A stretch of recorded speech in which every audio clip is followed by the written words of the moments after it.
kwa crew yote ya Frakoze Official ikishirikiana na Karne to Karne pamoja na kampuni ya Furaha Film tunawaletea movie ambayo inayoitwa Sheria. Ni movie nzuri sana ambayo si ya kukosa.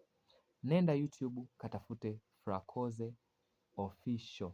Nenda utakutana movie ya kwanza pale juu ambayo inaitwa Sheria. Pia tuna series ipo ambayo inaitwa Regret. Ni movie nzuri sana ambayo ipo episode 8. Utaifurahia. Angalia kuanzia mwanzo hadi mwisho. Sheria utaenda kuangalia pia Regret. Tumeshirikiana vizuri sana kutoa hiyo kazi. Editor mkubwa ni Furaha Film pamoja na Kapita ambao umeshiriki kuandaa hiyo movie katika upande wa kuedit, na kameramani ni Pismat pamoja na Azori.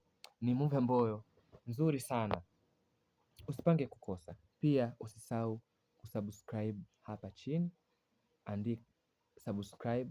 Kama hautaikuta Sheria, njoo kwenye comment, andika nitumie linki, nitakutumia linki, utaenda kuiangalia. Au WhatsApp 0617700902. Nitafute pale niandikie naomba linki, nitakutumia linki kuitazama hiyo kazi. Tunaomba support yako ya kusubscribe hapa chini, na asante. Tunakushukuru sana kwa wewe ambaye unatuendelea kufuatilia kwa pamoja nasi. Tunashukuru. Furaha Film tuko pamoja.